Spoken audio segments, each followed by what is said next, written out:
to run the Veterans Affairs Department. Robert Wilkie is promising to shake up complacency at the VA, which has struggled with long waits in providing medical treatment to millions of veterans. The president selected Wilkie for the post in May after firing his first VA secretary, David Shulkin, amid ethics charges and internal rebellion at the department over the role of private care for veterans. Tonight we continue our reporting on the move to the left of the Democratic Party. Not all Democrats are welcoming that shift, especially with crucial midterm elections just months away. Correspondent Leland Vittert reports tonight from one city where the intramural battle is particularly fierce, St. Louis.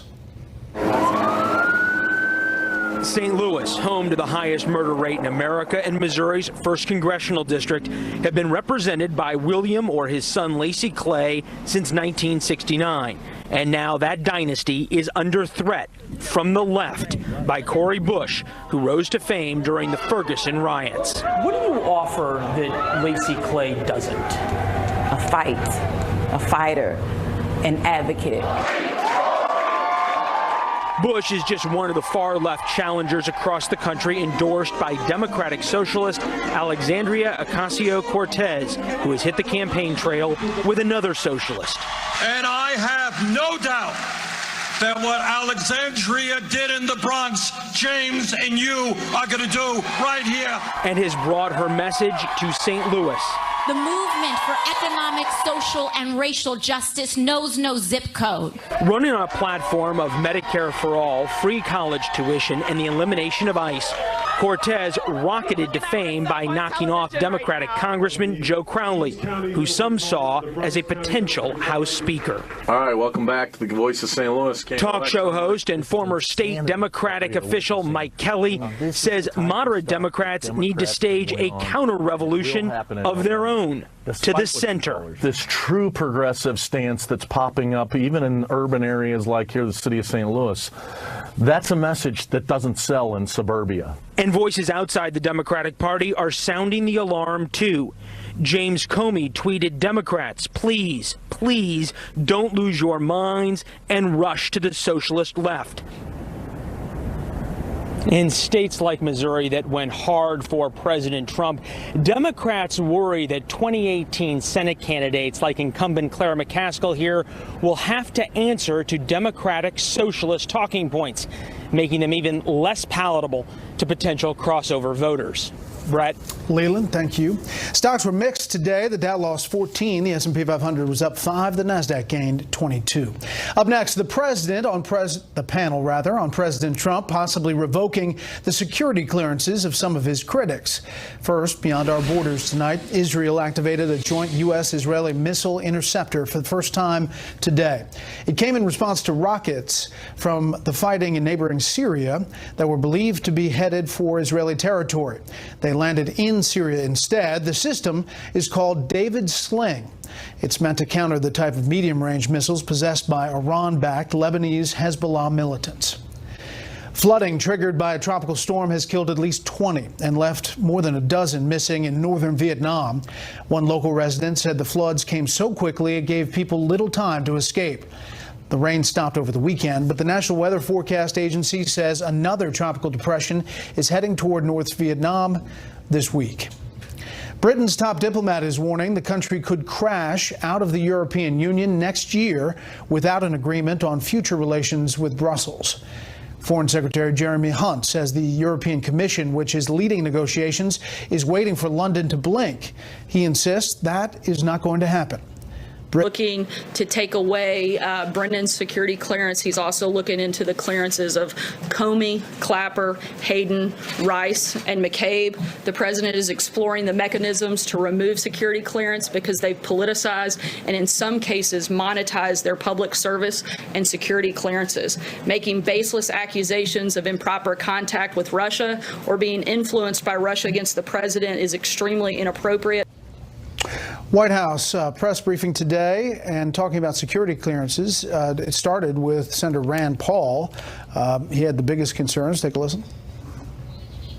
There's a great danger to having people on television who are speaking off the cuff, who are getting classified information. There's a great danger that they could reveal something that they shouldn't reveal. And so, yes, I think this should apply really to most people who are retired. I can't imagine, other than in a transition from one administration to the next, why you would allow top secret clearance to people who are no longer active.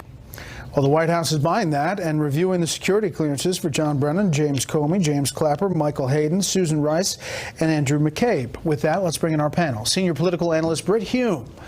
Chris Darwalt, politics editor here at Fox News. Charles Lane, opinion writer for The Washington Post. And we welcome Judge Jeanine Pirro, host of Justice with Judge Jeanine here on Fox and author of the new book, Liars, Leakers, and Liberals. This is a friendly confines, I think, different than some of your appearances, but we'll talk about that. Britt, what about the security clearances? Well, I've never heard of this being done. I mean, I wasn't even aware those guys still had security clearances, although I guess I'm not surprised. It will be said that it's unprecedented on his part, but of course the behavior of some of these former senior intelligence officials has been unprecedented as well.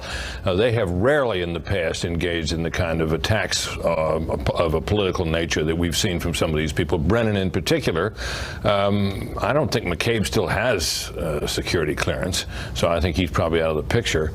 But this will suck up all the oxygen in the room for a couple of days, and we'll have to be treated to talking about it. I don't think it amounts to very much. I don't think there's a lot of evidence that classified information has been improperly disclosed by these people, or that they will be much affected by the loss of their clearance, although it could be embarrassing, which may be what the administration is looking Chuck, at. opponents are saying this is political retribution. A White House shouldn't do this. Michael Hayden, I saw a tweet, it doesn't matter to me. This is political retribution. They've been going after him hammer and tongs, and now he's pushing back. The president has repeatedly said, if somebody hits you hard, you hit him back twice as hard. And this is part of what he's doing. You know, there's a distinction to be drawn between what Rand Paul was suggesting, which was a blanket removal of all former officials' security clearances. I don't see, that's a reasonable proposal, but this is selective. This is picking out 6 people who've been his worst critics and accusing them of monetizing and so on. And, I think it's true, as Britt said, that they have been pretty out there in their statements as well. But I guess we all just have to make a judgment, like, who's it on to sort of rise above it? Is it the President of the United States, or is it these former officials? Judge?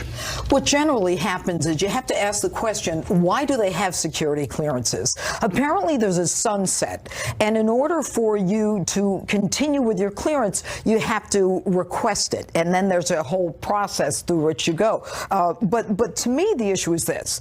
Why do we need to talk to them? Why do they need the clearance? It's apparently because they have institutional knowledge.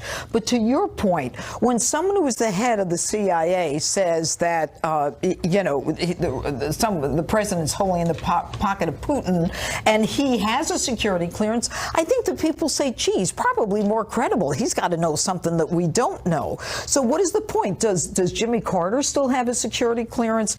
We don't really know what the process is. Chris.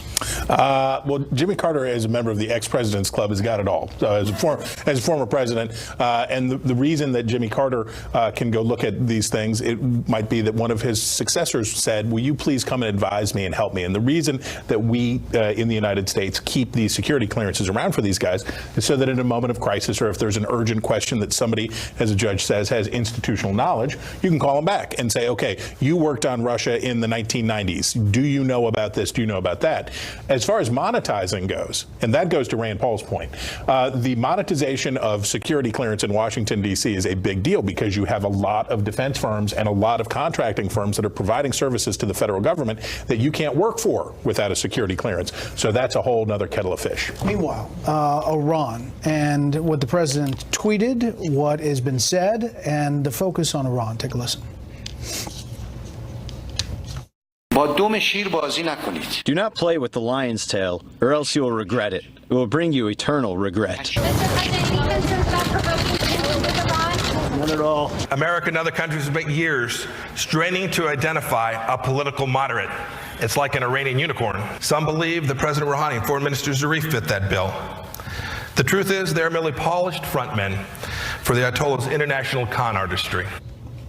So a big focus on this tweet to Iranian President Rouhani, never ever threaten the United States again, or you will suffer consequences the likes of which few throughout history have ever suffered before. We are no longer a country that will stand for your demented words of violence and death. Be cautious, in capital letters. Zarif from Iran, color us unimpressed, in capital letters. The world heard even harsher bluster a few months ago, and Iranians have heard them, albeit more civilized one, for 40 years. We've been around for millennia and see fall of empires, including our own, which lasted more than the life of some countries. Again, capitals, be cautious. Britt, what about this? Well, I think the thing to watch here is not so much this exchange of tweets, but what Mike Pompeo said in that speech yesterday, which is clearly intended to give what the administration plainly believes is an administration in Iran that is on shaky political ground, a nudge in the hope that it may fold.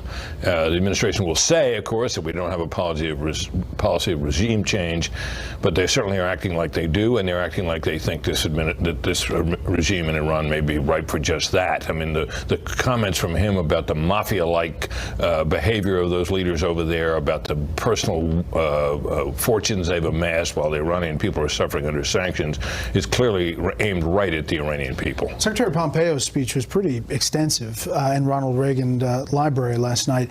But, Judge, when you look at the blueprint here, if you look at these tweets, it kind of matches North Korea. And some people in this town are saying, well, this means that we're headed for a summit with Rouhani sometime soon. I think it makes sense. I think that what Donald Trump does is he talks in a language that people at the other end understand, which is how he ended up sitting down with Rocket Man. I think that this kind of language recognizes two things: all of the problems that are going on in Iran right now because of their economy and all of the problems that they're having, but also it recognizes that there are diplomats that are Iranian diplomats who are involved in some very dangerous situations like the attempted bombing a couple of weeks ago in Paris. Chris, how far does what Russia's part in this is going to be fascinating to see, because we're really talking, as we deal with Iran, we're really talking about the coming partition of Syria. We're talking about Russia's role behind Iran, backing Iran to the hilt in this stuff. And we don't know what was said in that meeting. And we have no idea what's on the table here in terms of was the president able to get some concession about Iran from the ruler of Russia, and back and forth. So there's some there are a lot of cards on the table right now. We're going to be in